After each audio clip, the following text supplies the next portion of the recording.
अगर देखा जाए तो गीता ज्ञान इतना डीप है कि एक जीवन में इसे पूरी तरह समझ पाना किसी के लिए भी नामुमकिन होगा। लेकिन अगर इस महासागर से कुछ मोती भी हम चुन पाए तो समझिए कि ये जीवन सफल हुआ। आज के लिए बस इतना ही, बाकी कल। इतना लिखकर बृजभूषण जी उर्फ पंडित जी ने अपने गीता ज्ञान ब्लॉग की पोस्ट को एंड किया। पर आप इसे सुनते रहेंगे। देखिए, पोस्ट तो खत्म कर दी, लेकिन पंडित जी का मन अभी भी ब्लॉग पर आए एक सवाल पर ही उलझा हुआ है। ऐसे तो रोज ही उनके पाठक उन्हें सवाल भेजते रहते हैं, जिनका इंतजार भी उन्हें हर दिन रहता ही है। आज एक नया सवाल है, या यूं कहें कि अपनी कहानी किसी ने भेजी जिसने पंडित जी के मन को उलझा कर रख दिया। ये मेल किसी नए पाठक का था, जो कि इस तरह से था। पंडित जी नमस्कार, मैं आपको कोई सवाल ना भेजकर अपने जीवन की अब तक की कहानी भेज रहा हूँ और आपसे उम्मीद करता हूँ कि आप इसे पढ़कर अब मुझे आगे अपने जीवन में क्या करना चाहिए इस बारे में बताएंगे। मेरी कहानी कुछ इस तरह से है। मेरा नाम उदय है। मैं उत्तर प्रदेश के एक छोटे से गांव से हूँ। मेरे पिता एक किसान थे इसलिए लिख रहा हूँ क्योंकि अब वे इस दुनिया में नहीं है। मेरे पिता कोई बड़े इंसान तो नहीं थे, लेकिन एक बात जो मैं अपने बचपन की यादों के आधार पर कह सकता हूँ वो ये कि वे जब तक रहे उन्होंने माँ समेत हम तीनों भाई बहनों को कोई कमी नहीं होने दी। हालांकि उनका साया हमारे सर से बहुत जल्दी उठ गया था। उस वक्त मेरी उम्र शायद 10 साल की रही होगी और मुझसे बड़ी बहन और भाई 12 और 15 साल के रहे होंगे। सबसे छोटा होने की वजह से मैं अपने पिता का लाडला था, ऐसा मेरी माँ कहती है। और कहीं न कहीं मैं भी इस बात को महसूस करता था। तभी तो पिताजी के अचानक चले जाने का सदमा कई साल तक मेरा मन संभाल नहीं पाया था। हालांकि हमें यही बताया गया कि पिता की मौत एक एक्सीडेंट थी, लेकिन मैंने कई बार अपने मामा और माँ की बातों में सुना कि उनके सौतेले भाइयों ने जमीन के लालच में उन्हें मरवा दिया था। हमारे पूछने पर माँ ने हमेशा इस बात को टाल दिया, बल्कि हमें कसम दी कि कभी किसी से इस बारे में जिक्र नहीं करेंगे। पिताजी की मौत के बाद माँ एकदम बदल गई थी।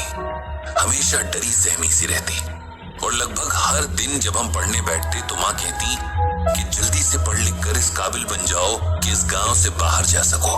मैं नहीं चाहती कि तुम लोग यहाँ ज्यादा वक्त तक रहो।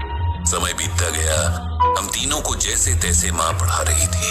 उनकी सख्त हिदायत थी कि पढ़ाई के अलावा हमें और किसी बात पर ध्यान नहीं देना है। अक्सर मेरे सोने के बाद बड़ी बहन और भाई कुछ बातें करते, जिनमें से मुझे बस यही समझ आता कि एक एक करके हमारी जमीनें पिता के सौतेले भाइयों ने हथिया ली हैं और हमारे पास खेतों के नाम पर बस कुछ टुकड़े ही बचे हैं। ये भी कि माँ धीरे धीरे अपने गहने बेचकर हमारा पेट भर रही है। इन सब बातों को सुनकर मुझे बहुत दुख होता, लेकिन मैं किसी से बता नहीं सकता था। माँ का सख्त ऑर्डर था और वैसे भी मेरा दुख सुनने वाला था ही कौन। समय के साथ बड़ा भाई आगे की पढ़ाई करने के लिए शहर चला गया था। इसके लिए भी माँ ने अपने गहने ही बेचे थे। बहन ने आगे पढ़ाई की जगह सिलाई सीखने की इच्छा जताई तो माँ ने उसे पड़ोस के गांव के स्टिचिंग सेंटर में एडमिशन दिलवा दिया।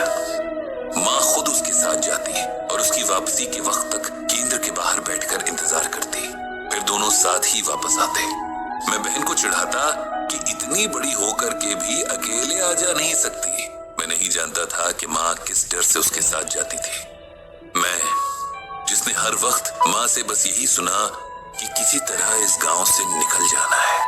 खेतों के नाम पर जो चंद टुकड़े बचे थे, माँ उनमें बहुत मेहनत से फसल लगाती। हालांकि उनसे फसल के नाम पर कुछ भी ना निकलता, लेकिन माँ उन खेतों को बंजर नहीं छोड़ना चाहती थी। तो कहती कि उनके स्वर्गवासी सास ससुर और पति की निशानी है ये खेत। इन्हें जब तक हो सकेगा आबाद रखूंगी। मेरे बाद तुम लोग जो चाहे करना। मैंने उन खेतों के प्रति माँ का गहरा लगाव महसूस किया था। जितनी देर वो खेतों में काम करती, खुश दिखती, घर लौटते ही उनके चेहरे पर अजीब सा डर और उदासी फैल जाती। इस दौरान भाई की ठीक ठाक नौकरी लग गई थी, तो उसकी मदद से घर के हालात संभलने लगे थे। मेरी स्कूल की पढ़ाई पूरी हो गई थी। थी। और मामा ने बहन के लिए भी कोई अच्छा रिश्ता देखकर उसकी सगाई करवा दी थी। मैं जिस घर में पैदा हुआ था, वहाँ हमारे पिता की मृत्यु हो गई थी। माँ ने बहन के लिए भी कोई अच्छा रिश्ता देखकर उसकी सगाई करवा दी थी। और मामा ने बहन के लिए भी कोई अच्छा रिश्ता देखकर उसकी सगाई करवा दी थी। अब मुझे भी गांव से बाहर जाकर आगे की पढ़ाई करनी थी। बहन की शादी के बाद माँ को एकदम अकेले ही गांव में रहना होगा। ये सोचकर मुझे बहुत बुरा लगता था। भाई के लाख समझाने पर भी माँ हमारे साथ शहर नहीं आई। उनका कहना था कि वो खुश हैं कि हम लोग गांव से निकल गए। अब वो आराम से रह सकती हैं। गांव के घर में पिताजी की यादें हैं जिन्हें छोड़कर वो कहीं नहीं जाएंगी। अब भी माँ अपने खेतों में लगातार काम करती थी। रोज खेतों में जाना उनका रूटीन था। जैसे मंदिर जाकर शांति मिलती है, उन्हें इन खेतों में वही शांति मिलती थी। मुझे गांव से निकले कई साल बीत गए हैं। मैं अच्छी नौकरी पर हूँ। मेरे भाई बहनों के अपने परिवार हैं और माँ अब भी गांव में है। लेकिन मेरे पिता के सौतेले भाई और उनके बच्चे उसे परेशान करने लगे हैं। उन चंद खेतों के लिए जो हमारे हैं, जिन पर मेरी माँ ने इतने साल अपना प्यार लुटाया है, जो उसके जीने की वजह है।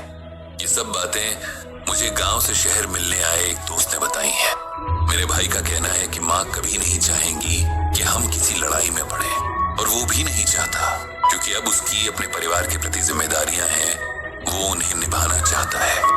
कुछ जमीन के टुकड़ों के लिए उन जंगली लोगों से नहीं लड़ना चाहता है, जिन्होंने पहले भी खेतों के लिए हमारे पिताजी की जान ले ली थी।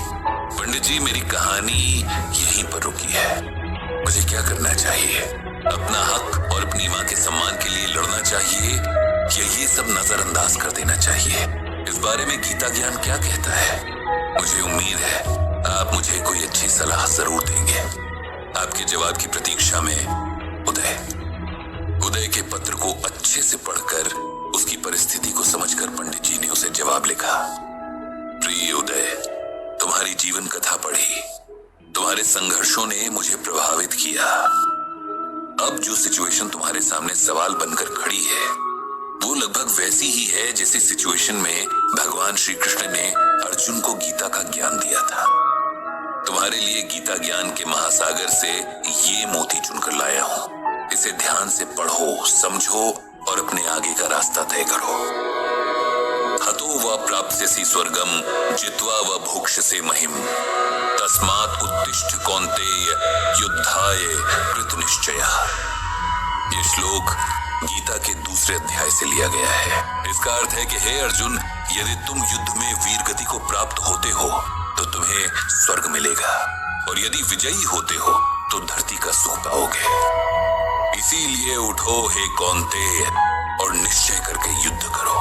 अर्जुन भी तुम्हारी तरह संदेह की स्थिति में थे कि क्या करें।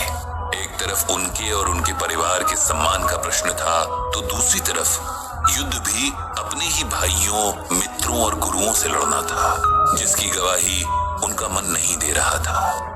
तब भगवान कृष्ण ने उन्हें समझाया कि धर्म युद्ध में एक पक्ष को चुनना ही पड़ेगा, क्योंकि एक समय के बाद अन्याय के प्रति चुप रहना समझदारी नहीं, कायरता कहलाता है।